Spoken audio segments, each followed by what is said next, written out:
noches.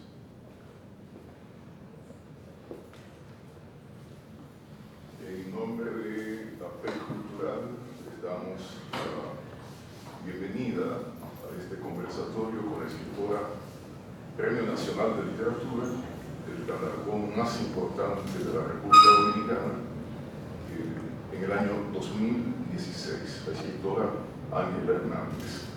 Para la bienvenida formal vamos a llamar, por favor, al licenciado Alejandro Moscoso Segarra, quien es miembro de la Comisión de AP Cultural y es además el decano de la Facultad de Humanidades de la Universidad de AP. Pedimos un aplauso para...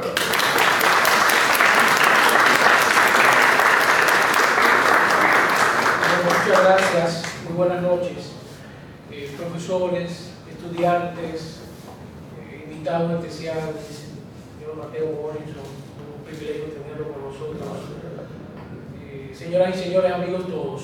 De verdad que constituye un alto privilegio para AP Cultural, para nuestra universidad, tener con nosotros en un libro abierto un espacio cultural que ha nacido de AP Cultural, y en esta ocasión un conversatorio con una destacada escritora dominicana, la doctora Ángela Hernández Núñez, como decía el profesor Reinaldo Chevalier, Premio Nacional de Literatura 2016.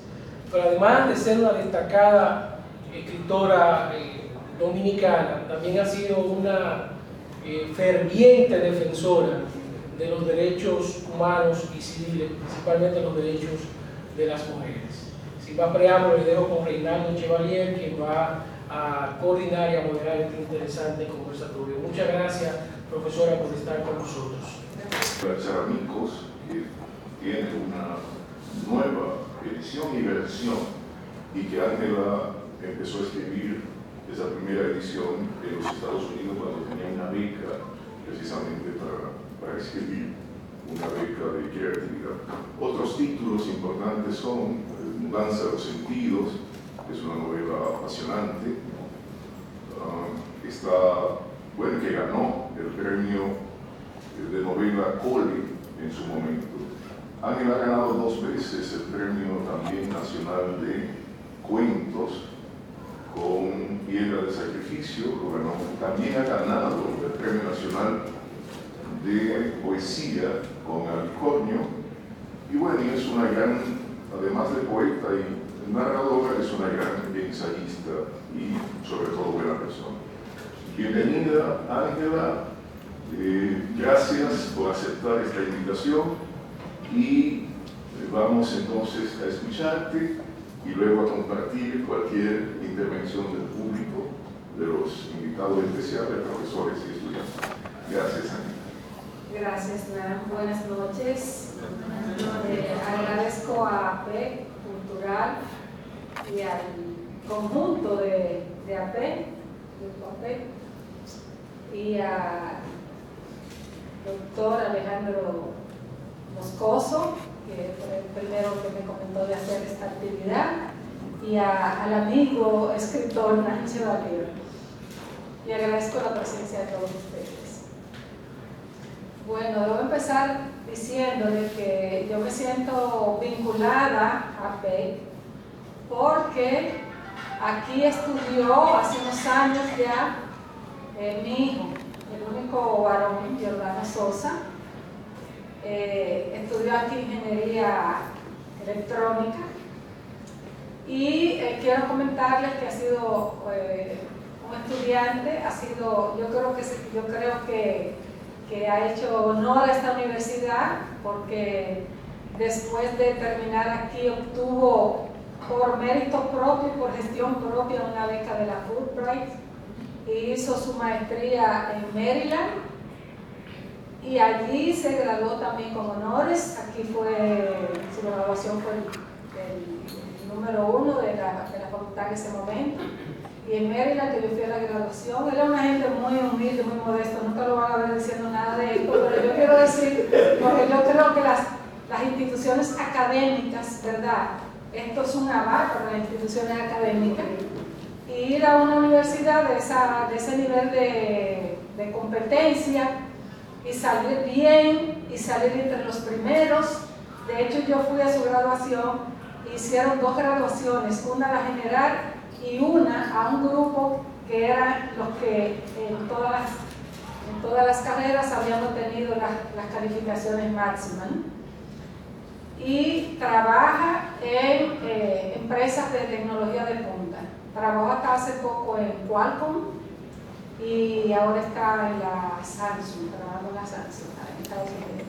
Pues quiero decir que yo creo que es un egresado de APEC que aprovechó lo que le ofreció la universidad. Antes también hubo una institución por la que él pasó, a la que yo agradezco mucho, que fueron los salesianos en ITESA, que forman también muy bien. Entonces ese vínculo con esta institución para mí es un vínculo entrañable, porque bueno, yo amo a mi hija, a mi hijo, y el hecho de que tuviese una educación en la cual participó de manera tan determinante esta institución es para que yo también agradezca a esta institución.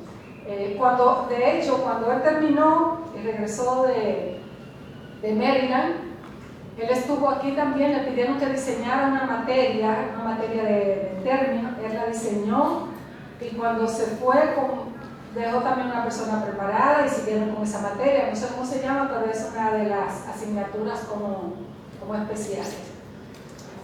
Aprovechamos todo lo que nos ofrece instituciones como esta. Pues lo segundo, yo no vengo a hablar de eso, por supuesto. Siempre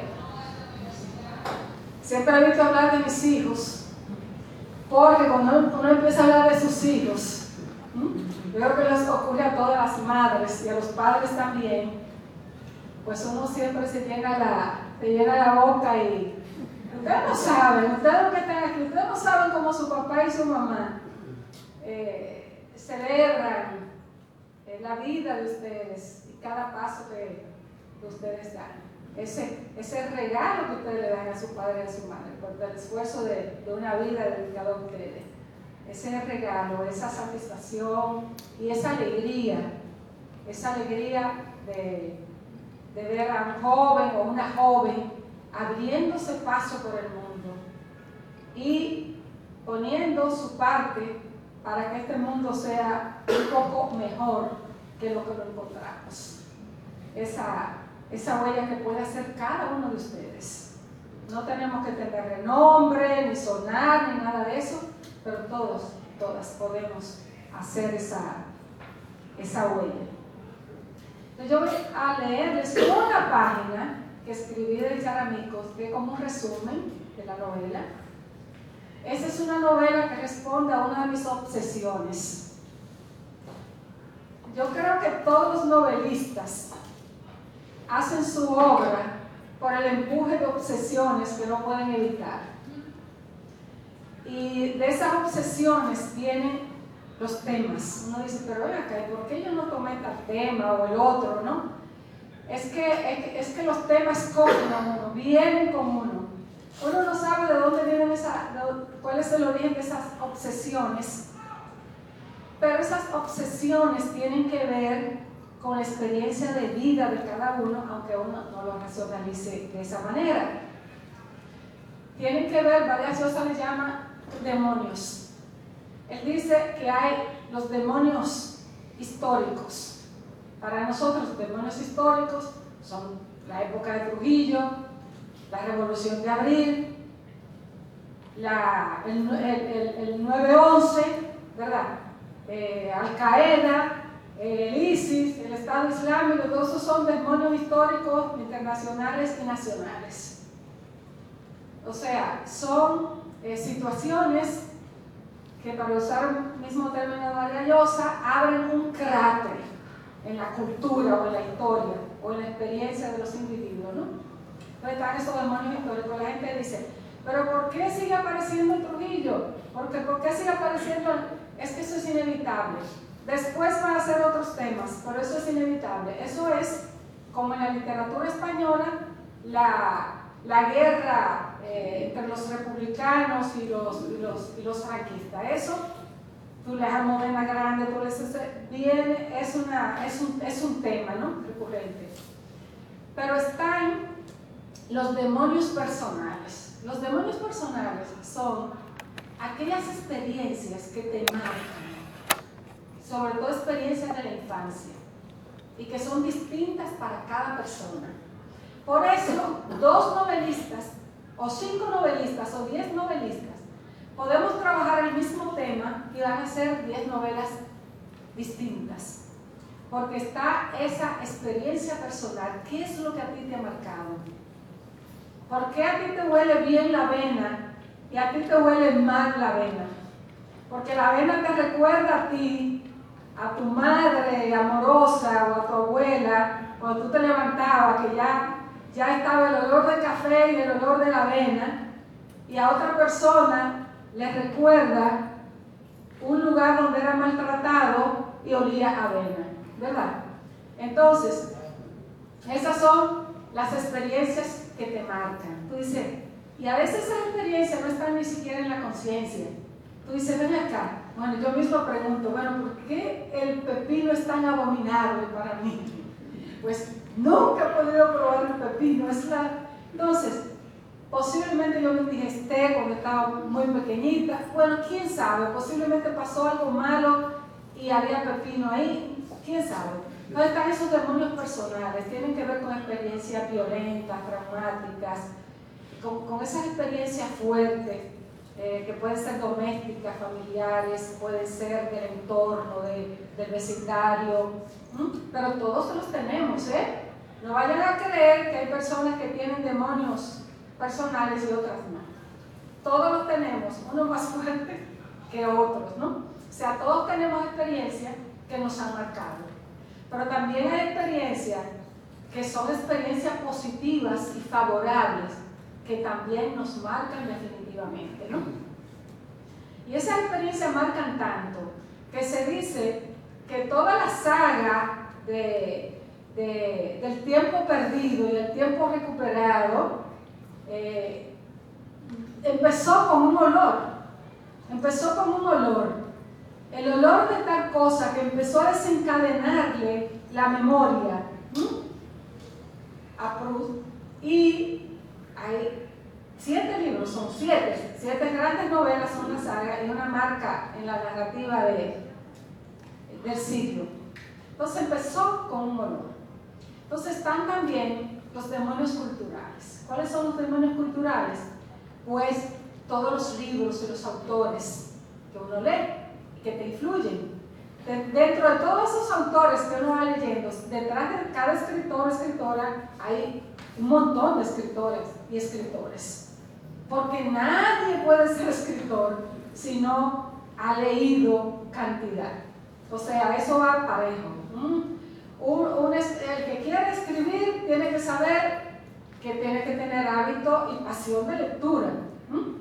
Hábito y pasión de lectura. Que no es importante solamente si uno quiere escribir, es importante para todo en la vida. Aunque tú vayas a ser un ingeniero, si tú has tenido hábito de lectura, tú vas a ser un ingeniero con un horizonte cultural, con un nivel de aproximarte a los problemas mucho más abierto y mucho más rico y con perspectivas más amplias que el que no lee, el que no ha leído. La manera de tú enfocar tus propios problemas personales, problemas afectivos, problemas amorosos, problemas profesionales y todo, va a depender mucho de si tú eres una persona que tiene un marco amplio por tus lecturas, que te vas a dar cuenta, bueno, pero estos problemas que yo estoy manejando, lo han manejado porque lo leí en tal historia. Yo estoy leyendo, por ejemplo, estoy volviendo a releer a una escritora inglesa. Y digo yo, bueno, pero es interesante, siglo XIX, y cómo hay problemas que yo veo en la actualidad que, salvando las diferencias del contexto, estaban. Entonces uno se va dando cuenta que muchos de los problemas que uno vive de manera individual son patrones que los seres humanos tenemos que enfrentar en nuestras vidas, ¿no? Entonces, esos demonios culturales, que son las lecturas, las influencias culturales, están relacionados con los anteriores, porque ¿por qué a ti te gusta Joyce y al otro no le gusta Joyce? Dice, eso es un ladrillo, yo no puedo leer el Ulises. ¿Por qué una persona dice, 100 años de soledad es el libro más maravilloso que yo he leído? Y otra persona te dice, no, bueno, eso no pude con ese libro, ¿no? Porque esas preferencias están influidas por tus experiencias personales. A ti te interesan tales temas, tales libros, ¿no? Entonces, todos esos demonios y también todas las experiencias favorables, alentadoras, inspiradoras, todas esas experiencias también agradables que te forjan como ser humano, de todo eso derivan obsesiones en la vida. Entonces, las escritoras y los escritores tenemos unas obsesiones que si no escribimos nos ponemos medios locos. Podemos perder nuestra cordura si no canalizamos, si no convertimos esas obsesiones en algo hermoso, o en algo valioso, o en algo interesante, que es una novela, o que es un libro de poesía, o que es un libro de cuentos. Pero no solamente en la literatura, es también, imaginemos si Dalí no hubiese pintado, fue loco pintando, ¿verdad? Un genio loquísimo, pero imaginémonos el Dalí que no se hubiese expandido en su mundo, o el mismo Picasso. Si no hubiesen desarrollado si no hubiesen convertido todos esos potenciales de su consciente y de su inconsciente en arte, hubiesen posiblemente parado en mala cosa, apareció yo, ¿no? Entonces uno tiene obsesiones. ¿Y cuáles han sido mis obsesiones? Yo tengo en narrativa, lo veo ahora, ¿verdad? Después de mucho tiempo, tengo como 3 líneas de obsesiones principales. Una tiene que ver con la formación, por eso he escrito lo que llaman novelas de formación. De los protagonistas, por ejemplo, Mudanza de los Sentidos, es una niña de 7 o 8 años. En León de la Fiera Vida, que es otra novela que amplía ese universo, es una jovencita de 10, de 11, de 12 años. Y en Charamicos es una joven de 17, 18, 19 años, ya en la formación.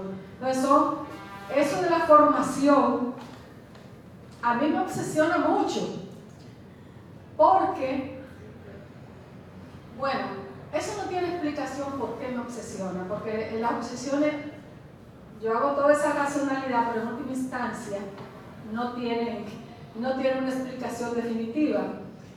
Pero me llama mucho la atención cómo, dependiendo de la posibilidad de formación de un individuo, puede ser tan distinto.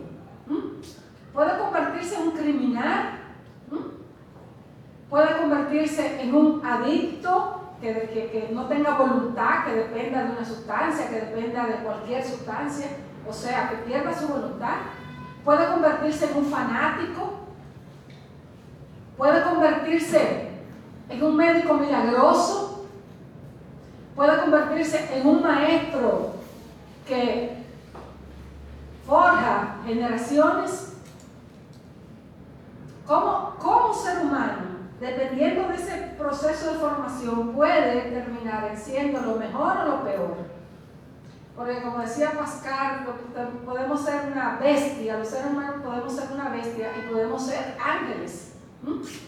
Y somos los mismos seres humanos en circunstancias distintas y con posibilidades distintas. Claro, el tema de la herencia no vamos a entrar en eso, pero las circunstancias son decisivas. Está probado que dependiendo de las oportunidades y del proceso de formación de una persona, va a ser el adulto que conocemos. Y ese proceso de formación puede depender tanto de circunstancias familiares como de circunstancias políticas. Imaginémonos nosotros a unas jovencitas y jovencitos en la Siria de hoy, ¿verdad? Más de 500,000 de muertos en nuestro tiempo, ahora, ¿verdad? Imaginémonos los jóvenes en medio de esta confrontación, de la necesidad de huir a donde sea, los países cerrando fronteras, los países de Europa, para que no le lleguen esa avalancha de refugiados. Y esta gente entre la espada y la pared, el gobierno bombardeando hasta con armas químicas. El ISIS, el Estado Islámico, cortando cabezas a más no poder, ¿no? Y la gente común y corriente en esa situación. Entonces imaginémonos lo que significa para el proceso de formación mental y personal de los jóvenes, de los niños y niñas que viven esa experiencia o que mueren en ella, ¿no? O sea, esa es una de las obsesiones que yo tengo, ¿no? Por ejemplo, en Charamicos, las protagonistas vienen, una del sur, de un lugar paupérrimo, del lugar más pobre de República Dominicana, de una zona del sur, que es la zona donde está el conjunto de batallas que son 7 batallas que hay, ¿no? Que son batallas, se llaman batallas porque fueron originalmente así, pero no es que la gente que está ahí viene de Haití. Son 5ª generación y 6ª generación, pero están ahí como en una isla. Y otra viene del Cibao, donde por dificultades que haya, es otra zona con otras condiciones ambientales y la tierra es fértil y tal, ¿no? Y estas muchachas caen en la universidad, en la UAS, de comienzo de los 70. Y está el mundo polarizado con la Guerra Fría. El mundo ha estado 2 o 3 años atrás al borde de una hecatombe mundial. Ustedes no se imaginan lo que es eso, pero en los años 60, el mundo pudo ser destruido. O sea, pudo empezar una tercera guerra mundial, y no es ficción, pudo empezar una tercera guerra mundial. Y había tales arsenales de armas nucleares, de armas químicas y de armas biológicas, que el mundo pudo destruirse. Y el conflicto que se dio con los misiles que había en Cuba, pudo empezar ahí, en el Caribe. Pudo empezar ahí la tercera guerra mundial, y pudo empezar con una guerra de utilizando armas atómicas. Y la carrera entre Estados Unidos y la Unión Soviética modelaba todo lo que estaba pasando en el mundo.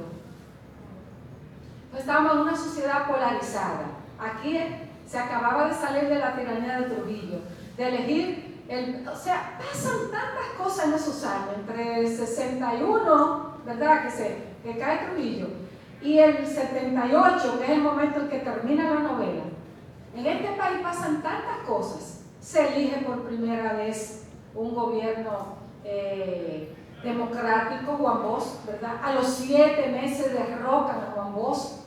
Empieza un periodo de inestabilidad terrible.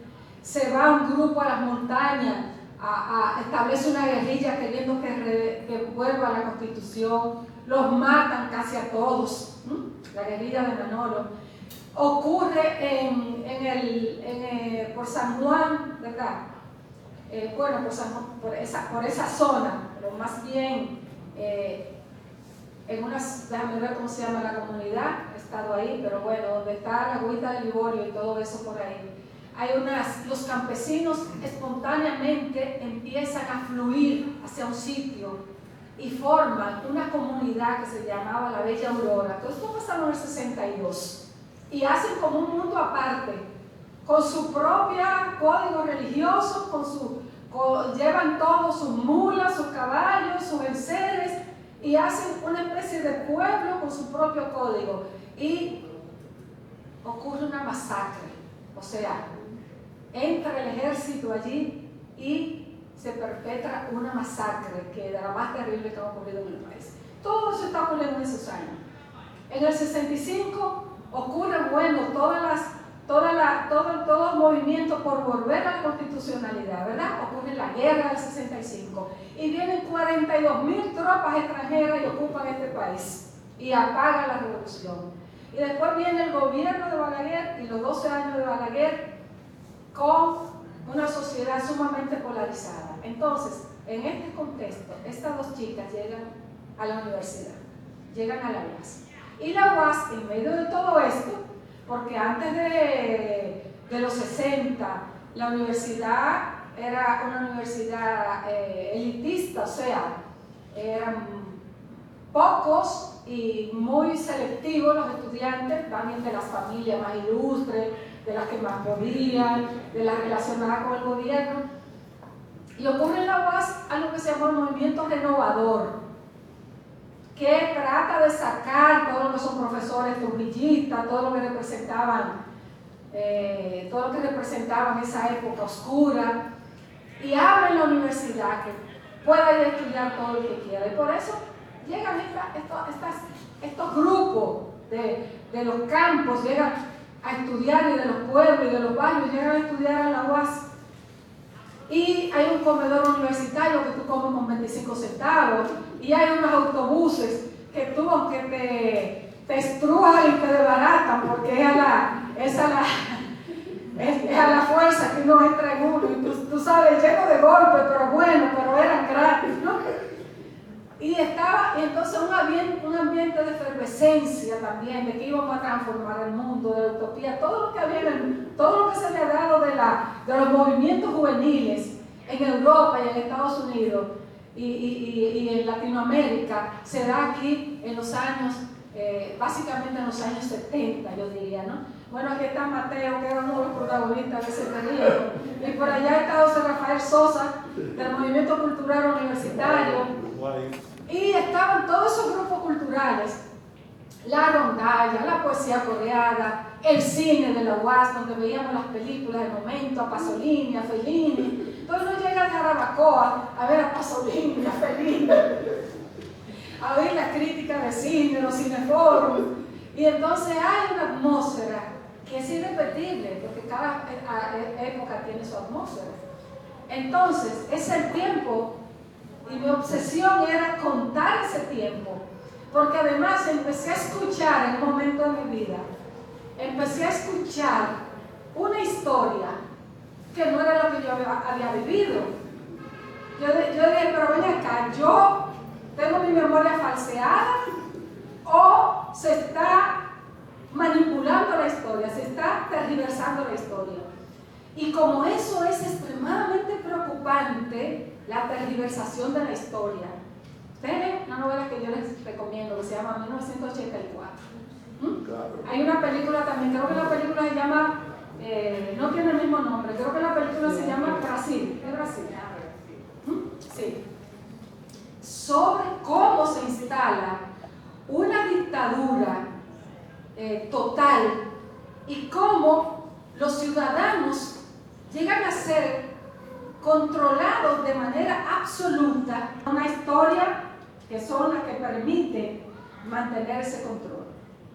Ahora, hace poco con Trump, eso volvió de nuevo a tener mucha vigencia. El asunto empezó porque manipularon el número de asistentes. Dijeron, no, pues supóngase que fueron 5.000. Bueno, no así, pero supóngase que fueron 5.000 y dijeron, no, fueron 5.000. Entonces la prensa, el New York Times, decía una cosa y la historia que se vendía era otra, ¿no? Y hoy hay una gran posibilidad de manejar y de desnaturalizar la historia. Facebook, el Instagram, todo inundándolo de historia y de informaciones favorables al mundo de Putin, del presidente, ¿no? Entonces, yo empecé a ver esto en el año 2003, en la versión que tiré a Zafacón cuando la terminé, ¿verdad? Porque era caótica. Yo trabajo creativamente un poco con el caos. O sea, todo orden nace de un caos. O sea, Si vemos nosotros la entropía en el universo, nosotros nos damos cuenta que para que la Tierra es lo que fuera, vino de todo ese caos, ¿verdad? Eso es un proceso. Y así son los procesos mentales. A veces tenemos tantas ideas en la cabeza. Decía, bueno, pero esto es un caos. Pero ese caos, no te asuste porque ese caos puede cristalizar un orden y puede ser muy creativo. Eso en cualquiera de las áreas. Bueno, así hice mi primera versión de Charamí en el 2003. La escribí en 5 meses. Aprovechando, ahí fue como si, ¿verdad? Vamos a decir que Dios dispuso que todas las variables se dieran y a mí me dieran un empujón y que, mira, ahora que escribir esa novela, a ti que te toca escribirla, ¿no? Porque fue una serie de factores que no voy a comentar aquí, pero de verdad que yo me sentí como si me escogieran para escribir ese periodo y esa historia. Entonces, no, pero esta novela hay que escribirla. Como historiador que es también, se entusiasmó muchísimo con la novela y dijo, no, hay que publicarla de una vez. La novela se escribió y se publicó ese año. Y recuerdo que la Pucamaima la pusieron de texto y una de las experiencias más hermosas que yo he tenido. Una reunión con unos 500 estudiantes que habían leído la novela y donde entonces yo empezaba a preguntarme, pero los jóvenes eran así en ese tiempo. Y como los de ahora también tienen otros desafíos distintos, ¿no? Volví de nuevo a caer cautiva de ese mundo, presa, y esta vez duré presa 5 años. Presa. Yo dije, no vuelvo a escribir novelas largas. ¡Qué esclavitud! Se acuesta uno y cuando tú vienes a ver el personaje sigue hablando. Hay que levantarse a transcribir lo que está diciendo el personaje. Te vuelve, te acuesta y dice, pero ven acá, esto no es coherente, tal cosa con tal situación. Te tienes que levantar otra vez y decir, anotar, revisar que en tal sitio las columnas eran de tal color y en tal sitio es así. Bueno, no lo sabe qué novelista. Y yo dije, no vuelvo a escribir novela larga porque esto es una esclavitud, pero también es un goce. También es un goce. Y yo he gozado con esta novela, que me he estado encontrando con gente que vivió ese periodo y que la lectura de la novela los ha llevado y me han escrito, como con ninguna otra obra mía, he recibido reacciones de gente que ha empezado a agregar cosas y a interpretar. Y muchas personas han tomado todos los personajes. Hay personas que me dicen, por ejemplo, Ligia Amada, me dicen que en estos días, Ligia Amada se entusiasmó muchísimo. Me dijo, esa es la mejor novela que yo he leído. Me dijo, mira, yo me senté y puse todos los personajes y le puse el equivalente de la realidad. O sea, ella empezó a identificar por la característica y la circunstancia de todos los personajes. Entonces eso ha sido muy agradable, tener esa retroalimentación, ese intercambio tan vivo, y porque siento que el libro entonces se convierte en un ámbito de discusión, que es lo que yo quiero. Yo quiero que nosotros en este país salgamos de los esquematismos y del maniqueísmo, de ver las cosas blanco y negro, bueno y malo y tal, ¿no? Y que sobre todo la juventud se abra, que tenga un pensamiento vital, que sienta que el debate, que la conversación, que la diferencia de ideas, que la diferencia de interpretaciones, que todo eso es parte de la vitalidad intelectual y de la vitalidad de una sociedad, ¿no? Entonces yo no pretendo que todo el mundo esté de acuerdo con mi visión de la historia, pero sí pretendo que sea una oportunidad de provocar una discusión. Claro, mucha gente la lee y lee el agrado solo de una novela que me dice, mira, yo leí esa novela que no quería que se acabara, me dicen alguna gente que es el mejor piropo que te puede decir, pero para otras personas es un tema de reflexión y de conversación. Yo me he extendido muchísimo, como ven, yo voy a leer una paginita que para mí resume Charamilco. ¿Okay? Y después, pues ustedes opinan, hacen preguntas, lo que quieran. Hay ahorita se la traje los dedos, pero hay un escritor norteamericano que a mí siempre me ha gustado mucho, el de Las uvas de la ira, John Steinbeck, que dice que un novelista debería poder definir su obra en una línea, en una frase. Entonces, yo he intentado definirla en una frase, pero también definirla en una página, lo que yo creo que son lo esencial, y esa es la línea que le voy a leer. Dice: Charamilcos es la épica de la inminente revolución que nunca llegó a ser. Esa es la línea. Pero también puedo definirlo en otra línea, decir que es un retrato de la tensión entre voluntad y creación, destino y creación, la tensión entre historia y libertad. ¿Soy un producto de mi historia o realmente yo tengo libre albedrío? ¿Las circunstancias me determinan o yo puedo romper las circunstancias? Esa es la esencia. ¿Cuánto puede costar un paso hacia la libertad? ¿A la luz de cuáles criterios se estimará ese paso hecho de expectaciones, desventuras, audacia, equívocos, sorbos de hiel y miel, tinieblas y lumbres? Son las interrogantes que gravitan desde el principio hasta la última página de esta novela, ambientada en el Santo Domingo de los complejos e ilusionantes años 60 y 70 del siglo XX. El futuro es luminoso, es una frase corriente que saco. ¿Qué futuro? Como en toda América Latina, en República Dominicana soplan los vientos tormentosos de la Guerra Fría, dictaduras, apariencias de modernización e irrupciones libertarias. A Trinidad, una de las protagonistas, del fértil Cibao y Alcida, originaria de una zona misérrima del suroeste, la atmósfera reinante en la capital las cautiva, las espolea a involucrarse. Distintas en notables aspectos, comparten, sin embargo, magnetismo personal, ingenio, ganas de justicia y voluntad de avanzar a toda costa. Admirables atributos que pueden atraerles el desastre. Eliminación selectiva es en esos años política de Estado. Las dos universitarias, cargando con intrigantes y tortuosas historias familiares, avanzan por laberintos de luces cegadoras y sombras siniestras.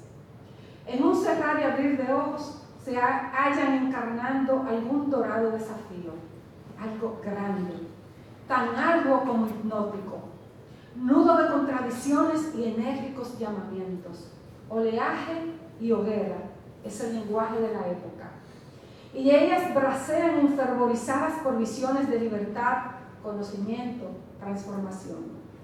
Trinidad, Elcida, Ormelo, el hombre brújula, el padre Amir, Gilbert, entre otros personajes, ¿acaso encarnan una insólita lucidez, o así lo intuyen, y se exponen a ser aniquilados por los depredadores de turno? Nadie, nada escapa a los designios de las circunstancias, al aguijón de la historia. Rumores inducen al tropiezo, al dilema. Operaciones represivas inoculan el miedo.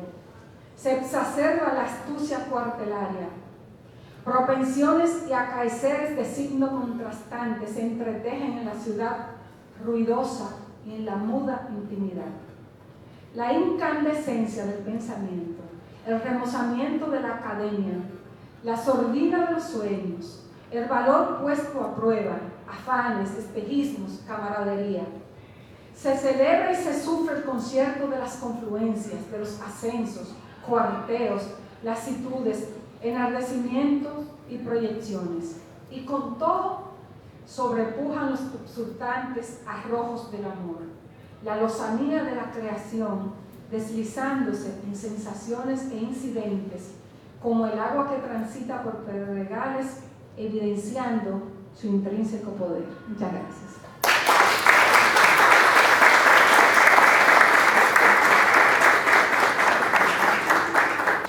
¿Alguna pregunta de ustedes? Sería importante. Del joven allá, por favor. Saludos, buenas noches a su esposa, a su familia. Y eso que usted plantea acerca de las circunstancias, yo lo vi mucho porque visité personas que vivían en una montaña, encima de una montaña, y aunque les suena difícil de creer, en una loma encima de todo eso. Entonces, no socializaban en la escuela como nosotros. Ellos no tenían acceso al internet, no conocían lo que era un smartphone. Tenían que caminar kilómetros para buscar algo. Y teniendo la oportunidad de salir adelante, no podían ver algo más que lo instantáneo, quizás un trabajo como seguridad o simplemente el que mueva las vacas, a pesar de que se le diera la oportunidad a una beca para que estuviera en la capital. Preferían lo que ya tenían. Entonces, cuando usted comenta de que las circunstancias son determinantes para lo que nosotros vamos a hacer en nuestra vida, es una realidad. Pero yo sé que si nosotros nos esforzamos por ser solidarios con las personas que no tuvieron oportunidad de conocer lo que nosotros sabemos, podemos hacer una diferencia, que sea una sola persona, ya es algo distinto. Ese era mi comentario. Gracias por compartir. Gracias por la intervención. Le doy el taller de literatura a nuestra universidad. ¿Alguna otra intervención? Bueno, mi testimonio, Alejandro.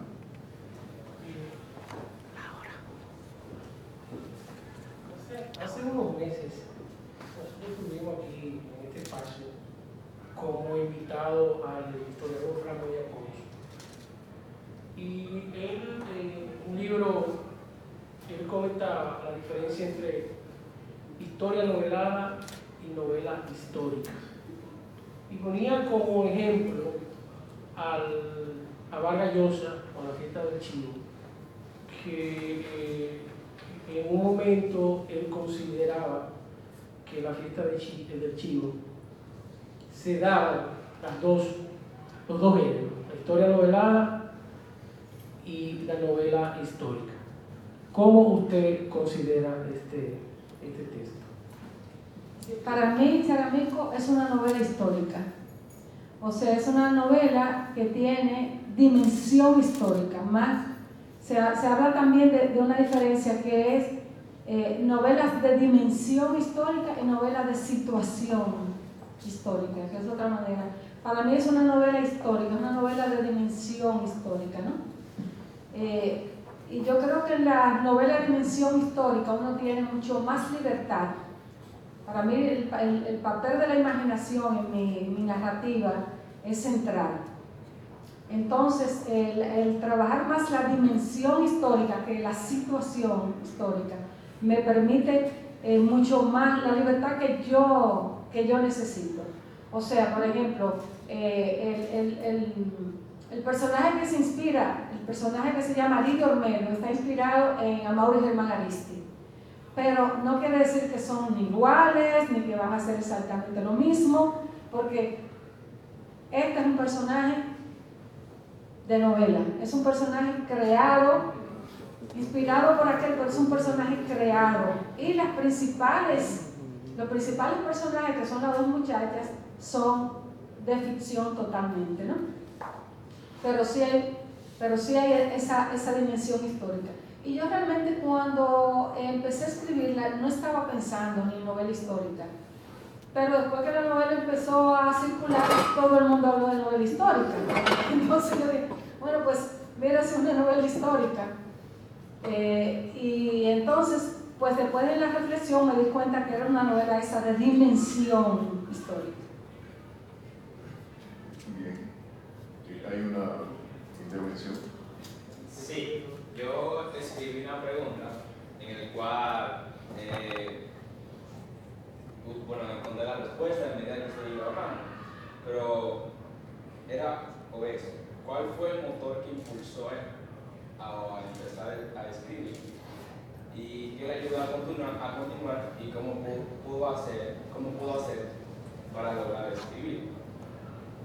Antes de que usted conteste, como usted dijo que para que uno pueda escribir tenemos que leer bastante libros para que eso nos ayude a poder redactar. Y también había dicho de que lo que le ayuda a continuar a escribir es que usted se basa en las historias que han pasado. Como hay algo más aparte de eso, es lo que quisiera saber. En mi caso sí está relacionado con una pasión por los libros. Desde que tuve uso de razón me fascinaron los libros. Yo siempre cuento porque visto ahora yo me doy cuenta que es bastante extraño. Y es que yo leí la Biblia a los 11 años. O sea, no porque quería leer la Biblia, sino porque no había más libros. En la casa que yo estaba la Biblia. Y yo empecé a leer la historia del Viejo Testamento y empecé a ver el desierto de Sinaí, el Mar Rojo y todos esos personajes de Abraham, de David, de Ruth, de Esther. Yo todo el Viejo Testamento me lo leí como se lee una novela a esa edad. Y me sabía toda la historia de los personajes. Entonces, tienen que ver, yo creo, con una valoración de esa aventura del pensar y del imaginar, ¿no? Entonces yo me enamoré de los libros desde muy pequeña.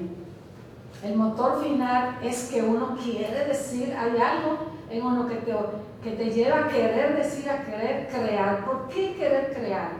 Yo creo que es algo orgánico también, ¿eh? Porque te voy a decir cómo funciona mi cerebro. Yo por muchísimos años tuve que hacer trabajos que eran interesantes, pero que eran trabajos para la sobrevivencia, ¿verdad? Escribir largos informes, monótonos informes, conducir procesos de planificación estratégica y operativa, diseño de proyectos. Y lo que yo me di cuenta desde siempre, cuando era estudiante de ingeniería química, empecé a darme cuenta que cuando yo me sumergía en ese terreno tan racional, el otro lado del cerebro prácticamente entraba en violencia. O sea, yo veo los libros míos, bueno, yo los regalé todos los libros tecnológicos cuando rompí con la ingeniería química, pero los libros míos de balance, materia y energía estaban todos llenos de cosas literarias por todas partes, ¿no? Yo no pensaba dedicarme a la escritura, pero yo, por ejemplo, estaba en el ICE en Santiago trabajando con los alemanes, súper organizado, evaluando un proyecto grande, y en medio de eso yo digo una gota de sangre, y ese cuento que se llama una gota de sangre es como si fuera en el otro lado del cerebro. Dice: no, pero ven acá, yo soy principal, la parte imaginativa tuya no te das cuenta, la principal, da espacio, ¿no? Una vez yo estaba en San José de Ocoa con el padre Kim, también con los alemanes, evaluando un proyecto. Teníamos como 2 semanas de ahí. Y una madrugada, yo me estoy soñando un cuento. Veo el título que dice: los eremitas tenían la mirada verde y superabundante. Y lo veo así como si fuera una ola el título, ¿no? Y en el sueño yo pregunto: ¿quiénes eran los eremitas? Y en el mismo sueño me responden: eran qué sé yo qué, con esa ciudad, cuando el Titán, esa ciudad flotante, no tenían los ojos ígneos en la oscuridad, y eran la secta que cuando el Titán se hundía, el cuento entero en la cabeza. Yo me levanté y lo escribí entero. Ese cuento se llama Los Colapsis, que es un cuento rarísimo, fantástico. Entonces, yo creo que hay algo orgánico también, o sea, todos lo tenemos. Uno tal vez más acuciante, con más necesidad de desarrollo que otro, ¿no? Entonces, la otra pregunta cuenta de cómo uno se mantiene, porque llega un momento en que tú no puedes dejarlo. O sea, no importa que yo diga que no voy a escribir, no importa que a mí me digan que nadie se va a publicar, no importa que me digan que nadie te va a leer, ya, yo no puedo evitarlo, es ya algo así de banal, es algo orgánico. Eso es algo orgánico. Y Mateo, que se ha pasado también la vida entera produciendo libros, sabe de qué estoy hablando. O sea, yo creo en la vocación. Yo creo que las personas, a veces tenemos vocaciones múltiples. Yo hubiera podido estudiar física cuántica o astrofísica perfectamente, porque son fascinantes, ¿no? Y me gustan. Pero hay una vocación que es prevaleciente. Yo creo en la vocación y creo que es importante uno trabajar en lo que es su vocación, porque todo lo demás uno va forzado. Cuando es tu vocación, tú estás fluyendo en tus aguas. Así es. Una última pregunta, por asunto ya de tiempo. Mi nombre es José Enrique Julio Capellán, soy parte también del medio literario, como mencionaba ahí. Y la pregunta tal vez que voy a hacer es un poco personal, ya que quiero saber, mi compañero ya también la mencionó un poco, que fue el origen que la llevó usted a escribir. Como usted mencionó, a los 11 años empezó a leer la Biblia, y yo me pregunto, porque también estoy totalmente de acuerdo en lo que usted habla de la vocación, yo me pregunto, porque usted empezó a escribir porque le gustó la literatura, pero a veces las personas no saben que están más cerca de un cambio de vida de lo que ellas mismas se imaginan. Solamente tienen que romper con esa inercia de leer un libro. Y le quiero preguntar si la Biblia fue el primer libro que se leyó, y si no, ¿cuál fue? ¿Y qué la llevó usted a leer la Biblia? O a leer, no sé si fueron sus padres que le inculcaron eso, o qué la llevó usted a leer, ya supongo que de ahí ya se fue desarrollando como vocación. Y también, sabiendo que le gustaban los libros y todo eso, cuando fue a escoger una materia universitaria, ¿por qué escogió ingeniería? Bueno, es una pregunta para el final, mira, yo es que fui muy imaginativa desde pequeña, o sea, tengo una imaginación muy, muy viva. Yo me recuerdo de mis primeros años, en mi casa había un radio, no que había un radio de tubos, Radio Philips. Y yo ya escuchaba ahí las canciones, después yo me iba para el monte a cantarlas, pero yo le ponía otras letras. Pero por eso yo no sabía ni leer ni escribir, ni había tenido un libro en mis manos. Pero siempre sea la imaginación en mí como creadora es una inclinación, es una parte de mi fuerte. ¿Por qué leí la Biblia? Bueno, es que es el único libro que había en la casa. Si ustedes me conocen un poco, van a ver que en este país he estado predicando como una misionera más sobre la necesidad de que hayan bibliotecas en todos los barrios y en todos los municipios, bibliotecas públicas que presten los libros. Cuando mi nieto de 7 años que vive en otros países, la madre de mi hija me dice, nosotros fuimos a la biblioteca, nos llevamos 40 libros. ¿Y no lo tienen que devolver? No, si otra persona necesita el libro, entonces nos avisan. Y si se te pierde un libro, no, si yo me quiero quedar con uno de esos libros, simplemente ellos me dicen el costo y lo pago. O sea, te dan todas las facilidades. Tú estás investigando y tú vas a una biblioteca y vas con un cajón y te lleva todos los libros con los que vas a investigar. Entonces, a mí me parece, y lo digo porque siento el compromiso como persona que se fue encontrando con los libros y que fue encontrando personas generosas y situaciones que los libros fueron apareciendo. Mi camino, mi vida yo la puedo contar a partir de cuando apareció tal libro. Ana Karenina, a los 13 años, yo vivía en Constanza, la Biblia, Crimen y Castigo apareció. Yo puedo hacer un camino así, con esos puntitos luminosos como fueron apareciendo los libros. Pero lo justo, lo imprescindible es que haya una oferta gratuita de libros para que todo el que quiera leer pueda tomar libros prestados en una biblioteca. Eso es. Yo dije en una conferencia en la Academia de la Lengua una vez esto mismo, y bibliotecaria de muchos años que paró y me dijo, si prestamos los libros se los roban. Y yo le dije, mira, usted me está diciendo dos cosas. Primero, que esto es un país de ladrones. Y lo segundo que usted me está diciendo, que ustedes entonces son incapaces de diseñar un sistema para prestar los libros y recuperarlos, porque eso es un sistema, eso simplemente se... Entonces, yo me inclino entre la tradición de escritoras y escritores de este país, que ha sido continua, pese a todos los vaivenes y todos los problemas políticos, históricos y todo, porque aquí se ha creado una tradición en un país donde no hay bibliotecas. O sea, nosotros nos formamos a no ser personas, ¿verdad?, acaudaladas, que tienen una biblioteca en su casa, pero yo quiero que me digan cómo puede haber calidad de educación donde no hay acceso gratuitos a los libros, que son la memoria colectiva, que son el cerebro colectivo, donde está depositada la memoria de la humanidad, las creaciones de la humanidad. Si no, pensemos qué sería la vida si se desaparecieran todos los libros. Entonces, yo no alcanzo a comprender cómo, bueno, yo creo que si Juan Bosch hubiese seguido siendo presidente en el 63, era una de las personas que yo he conocido, político, que tenía esa conciencia clarísima de los libros, del valor de los escritores, de las escritoras.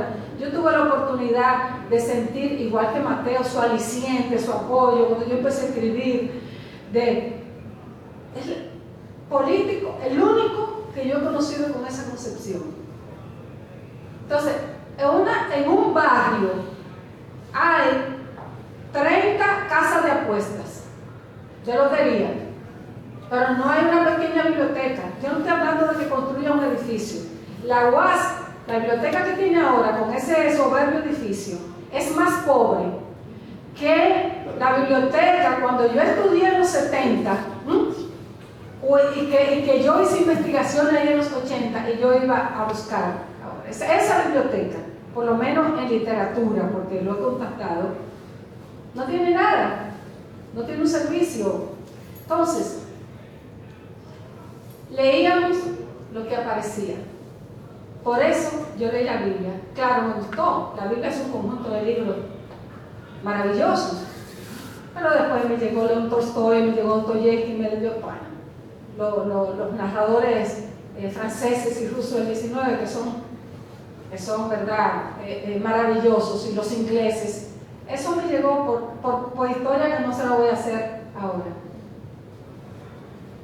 Pero necesitamos un cambio radical. Yo voy a creer que estamos progresando cuando yo vea que están surgiendo bibliotecas. A mí me han dicho, no, porque en tal sitio tuvimos que cerrarla porque había una biblioteca y no la usaban. Y yo le digo, sí, pero ustedes tienen el concepto de la biblioteca como un almacén de libros. La biblioteca es una entidad viva que crea lectores, que tiene, a mí me dice mi nietecita de 7 años, que vive fuera, me dice, que es de un club de lectura, es más lectora que yo. Bueno, 8 años cumplió ya. Es de un club de lectura. Me dice que van a un lugar, se llevan un libro, el libro del mes, y luego por Zoom, todos los niños del club de lectura tienen un intercambio con el autor del libro. ¿Me está diciendo una niña de 8 años? Me está diciendo eso, ¿no? Entonces, yo creo que es uno de los grandes desafíos que nosotros tenemos, y que aquí hay una potencialidad en esta juventud y en la niñez, aquí hay una potencialidad, es una inteligencia y unos talentos increíbles, que si usted le puso libros en sus manos, los libros adecuados, yo me conformo con una biblioteca con 1000 ejemplares. Yo no estoy hablando de 1 millón, yo no estoy hablando de la Biblioteca Nacional de España, que uno entra, que son 58 millones de libros que hay allí, ¿no? Yo estoy hablando de bibliotecas donde haya 1000 ejemplares, pero que no sean lo que se le compraron a fulano que era amigo, que hizo una edición y yo se lo compré porque es amigo, entonces yo eso lo distribuyo y lo llevo por aquí. No, tienen que ser los 1000 ejemplares imprescindibles, que si un joven leyó 200 de esos libros, puede decir, tiene una base cultural. Entonces, por eso, y ya ven como yo aprovecho cada tribuna que me dan. Cuando me dieron el premio nacional, que a mí yo estaba en Canadá, visitando a mi hija que estaba en París, y era de madrugada cuando me llamaron, me dice, me habla Corriquio, entonces me pone una periodista, y la periodista dice, bueno, entonces, ¿qué usted quiere decir ahora? Digo yo, bueno, miren, la Miss Universo, la Miss Mundo, cuando son elegidas, dicen, yo me voy a dedicar a los niños con SIDA, yo me voy a dedicar a eso, yo tengo una causa. Y yo le dije, entonces yo en el premio nacional yo tengo una causa que van a ser bibliotecas, y me voy a pasar de aquí en adelante, donde quiera voy a estar hablando de biblioteca. Y he cumplido mi promesa. Gracias. Lo han ganado Juan Bosch, Joaquín Balaguer, solo 4 mujeres han ganado. Sí. Ángela Hernández, María Ugarte, Janet Miller, 5 con Irma y ahora nosotros 5. Y bueno, y es, repito, una gran distinción. Saludamos de nuevo, agradecemos que hayan estado con nosotros el decano de la Facultad de Humanidades, el gran amigo, con vocación de escritor también, que es Alejandro Moscoso Segarra. Sí, eso no sabía. Sí, de AP Cultural, Araminta Astor. Presentamos la excusa del presidente de AP Cultural, Carlos San Giovanni, que no pudo estar con nosotros aquí.